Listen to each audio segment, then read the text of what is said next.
e o senhor Paulo Gonet vai ter sangue nas mãos. Bom, uma coisa que tem ficado um pouco perdida nessa confusão toda, e de maneira absolutamente injusta, é a condição do presidente Bolsonaro, né? A condição física, a condição humana na qual ele se encontra. É um tópico que eu já trouxe aqui várias vezes no programa, mas eu não vejo tanto sobre isso em outros lugares como a gente deveria ver.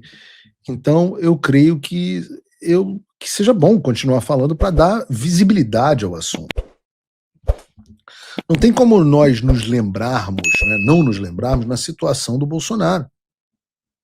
Ontem, o filho dele, Carlos, fez essa postagem aqui dando atualizações. E eu não vou ler a postagem inteira por uma questão de tempo, mas nós, de fato, precisamos nos lembrar da situação do presidente Bolsonaro, que, segundo Carlos, está apático, sonolento, abatido, apático, e eu tenho certeza que isso não tem sido nada fácil. Eu tenho algum contato com a família do presidente, não com ele, mas com a família, e não tenho como não me revoltar.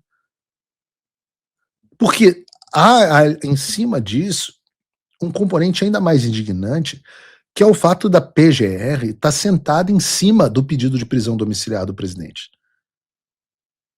O prazo para que eles se manifestassem, dado pelo Alexandre, acabou na segunda-feira. E a semana vai se encerrar amanhã, e até agora a PGR não se manifestou sobre o pedido de prisão domiciliar.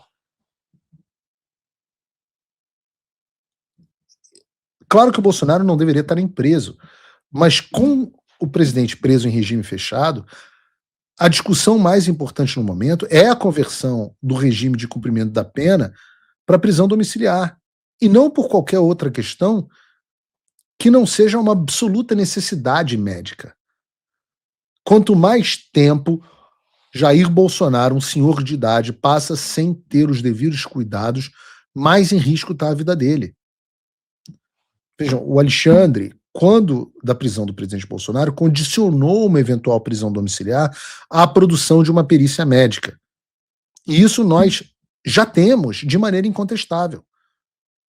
Os exames e as avaliações necessárias, e nós vamos ver alguns documentos que baseiam esse novo pedido de prisão domiciliar, foram realizados tanto pelos médicos nomeados da Polícia Federal, quanto por médicos indicados como assistentes técnicos responsáveis pelo tratamento e acompanhamento do presidente Bolsonaro.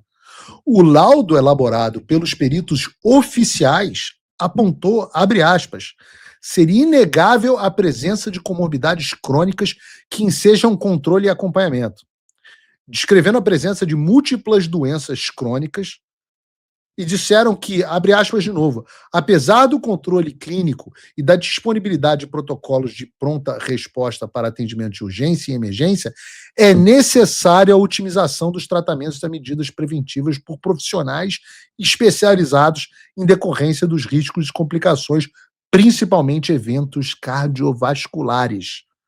Isso é a Polícia Federal. Isso é o laudo do perito da Polícia Federal.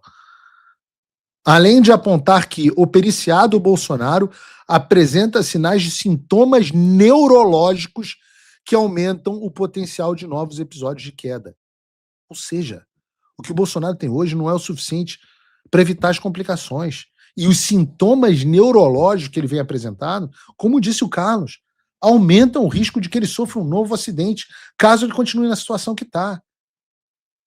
Esse entendimento é corroborado, e eu diria até de forma mais categórica, pelos médicos e fisioterapeutas do presidente Bolsonaro. Se vocês abrirem o laudo, vocês vão ver o conjunto de doenças crônicas, sequelas cirúrgicas e alterações funcionais descritas configura casos de multimorbidade grave, de caráter permanente e progressivo, com risco de descompensação súbita e de eventos cardiovasculares, respiratórios, infecciosos, metabólicos e traumáticos potencialmente fatais. Em outras palavras, os médicos do Bolsonaro estão dizendo que o Alexandre pode acabar matando o presidente nessa forma de prisão desumana na qual ele está submetido por conta da sua condição de saúde.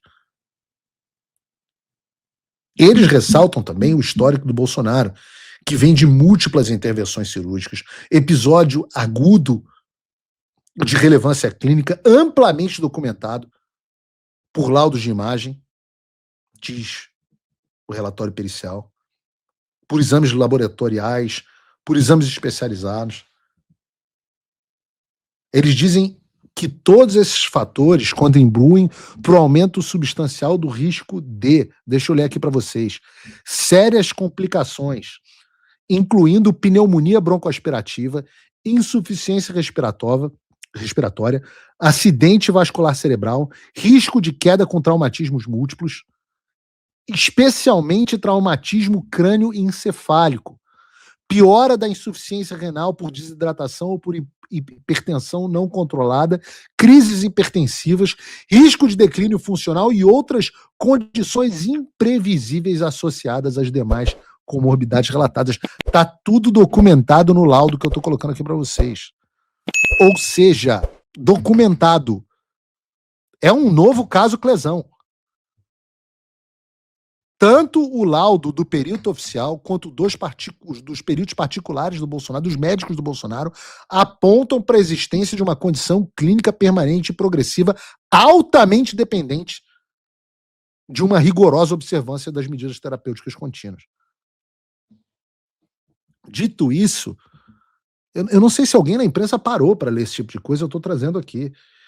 Dito isso, abre aspas, na condição atual, as limitações inerentes, notadamente quanto ao acesso contínuo a equipamentos especializados, a garantia de dieta fracionada com hidratação rigorosa, ao monitoramento clínico e hemodinâmico frequente e a administração precisa de polimedicação, tendem a impedir a implementação adequada das recomendações médicas descritas. O que quer dizer que, caso o Bolsonaro continue no regime fechado, as restrições a ele impostas impedem que ele tenha o tratamento que ele precisa para que o quadro dele não seja agravado. Há uma concordância. Não tem o que a PGR aguardar. Os peritos concordam. Embora a cela do presidente Bolsonaro tenha recebido adaptações, o que os peritos estão dizendo é que não é o suficiente. Seja pela limitação estrutural, pela necessidade de arranjos que não dependem dos médicos. E é difícil a manutenção disso ao longo do tempo. Enquanto isso, o Collor foi enviado para o regime domiciliar por conta de uma porra de um ronco, a apneia do sono, que o Bolsonaro, por sinal, também tem. O prazo para a PGR enviar o seu parecer ao STF se encerrou na segunda-feira. A semana está se encerrando e o senhor Paulo Gonet vai ter sangue nas mãos. O senhor Paulo Gonet vai ter sangue nas mãos. Você vê o grau de escrúpulo dessas pessoas, cara. Bolsonaro ferrado, caras. Todos os médicos cheios de problemas de saúde. E os desgraçados fazendo corpo mole. Paulo Gonet, o apóstata, eu não duvido nada que esteja curtindo o carnaval. Porque já que esculhambou o catolicismo dele, torturando o velho, o que é curtir uma esbórnia, né? Não é nada, é pecadinho. Vergonha. Eu não... E lamento, assim. Lamento. Por isso que quando eu vejo as pessoas em cima do muro em relação à candidatura do Flávio, que é a nossa esperança, não para livrar o Bolsonaro, mas para impedir que essa quadrilha continue no poder, quando eu vejo pessoas em cima do muro, me dá uma insatisfação, cara.